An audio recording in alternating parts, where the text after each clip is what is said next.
Hello అండి. Welcome back to our channel మనసులో మాట. ఈ వీడియోలో పల్లెటూరులో మార్నింగ్ లైఫ్ స్టైల్ ఎలా ఉంటుంది, నా మార్నింగ్ డైలీ రొటీన్స్ ఏంటి అనేది మీతో షేర్ చేసుకుంటాను. విలేజ్ లైఫ్ స్టైల్ ఎలా ఉంటుంది అని నాకు తెలిసిన కొన్ని విషయాలైతే మీతో షేర్ చేసుకుంటాను. మీరైతే వీడియోని ఫుల్‌గా చూసేయండి. వీడియో ఎండింగ్‌లో డెలివరీ తర్వాత తీసుకొని ఒక మంచి ఫుడ్ అయితే మీతో షేర్ చేసుకుంటాను. ఇప్పుడు నేనైతే టిఫిన్ వేస్తున్నానండి. సో, మా టిఫిన్ దోస అన్నమాట. దోసలోకి టమాటా చట్నీ అయితే చేస్తున్నాను. సో, టమాటా చట్నీ నా ఫేవరెట్ అనమాట. ఏ టిఫిన్‌లోకైనా సరే టమాటా చట్నీ ఒక్కటుంటే చాలు హ్యాపీగా తినేస్తాను. అంత ఇష్టం నాకు. సో, పల్లెటూరులో రోజు టిఫిన్ వేసుకుంటారంటే లేదండి.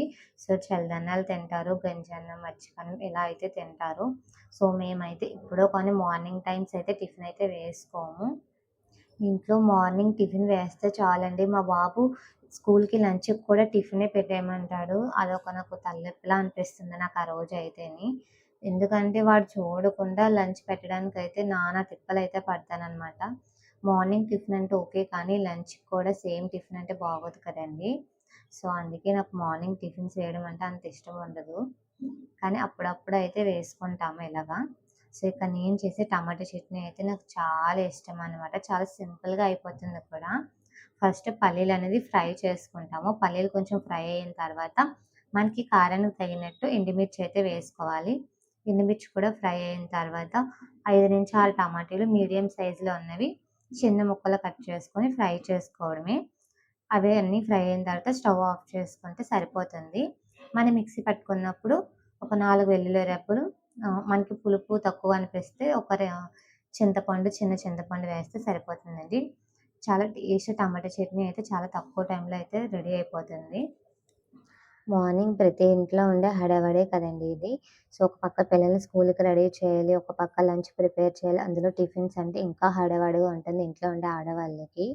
పల్లెటూరు క్లైమేట్, పల్లెటూరులో పండుగలు ఎక్స్‌పీరియన్స్ చేయడానికి కొన్ని రోజులు బాగానే ఉంటుంది. కానీ పల్లెటూరు లైఫ్ స్టైల్ అనేది చాలా డిఫరెంట్‌గా ఉంటుందండి.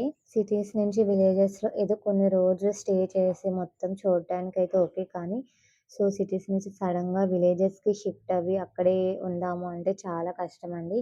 సపోజ్‌కి డ్రెస్సింగ్ స్టైలే తీసుకోండి. సిటీస్‌లో డ్రెస్సింగ్ స్టైలు విలేజ్‌లో మీరు వేశారంటే మీకొక క్యారెక్టర్ లేనట్టు వాళ్ళకి వాళ్ళే డిసైడ్ చేసేస్తారు. చెప్పాలంటే మన పని మనం చేసుకున్నా సరే పని పాట లేని వాళ్ళుంటారు కదండీ! సో, రోడ్డు మీద మీటింగ్స్ అవి పెట్టుకుంటూ సో, వాళ్ళకి ఇంకా వేరే పని లేకుండా మనమే వాళ్ళకి పనిగా మన కోసమే మాట్లాడుకుంటూ మన మీద పుకార్లవి పుట్టించుకుంటూ ఉంటారు.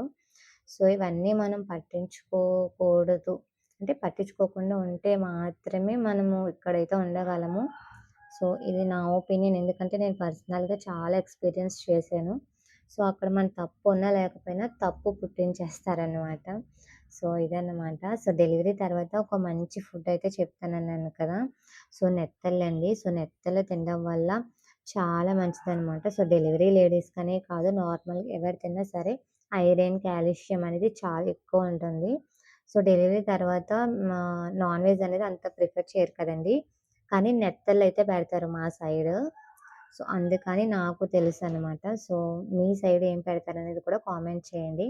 ఇక్కడ మేము కుక్ చేసుకునేదైతే చిన్న నెత్తళ్ళనమాట. సో, అందుకే మేము ఉల్లిపాయలతో పాటు ఫ్రై చేసేస్తున్నాము. అదే పెద్ద నెత్తళ్ళైతే ఫ్రై చేసేసి పక్కకు పెట్టేసిన తర్వాత అప్పుడు ఉల్లిపాయలనేది వేపుకోవాలి. సో, ఇంతేనండి. కర్రీ మొత్తం చూపించట్లేదు. ఎందుకంటే మనకి ఎగ్ కర్రీ సేమ్ ఎలాగో సేమ్ ఈ కర్రీ కూడా అంతే. కాకపోతే నెత్తలు ఫ్రై చేసి పక్కన పెట్టుకోవాలి. సో, అంతేనండి. మీ సైడ్ డెలివరీ తర్వాత ఎలాంటి ఫుడ్ అనేది తీసుకుంటారనేది కామెంట్ సెక్షన్‌లో కామెంట్ చేయండి. అలాగే వీడియో నచ్చితే ప్లీజ్ లైక్ చేసి సబ్స్క్రైబ్ చేసుకోండి.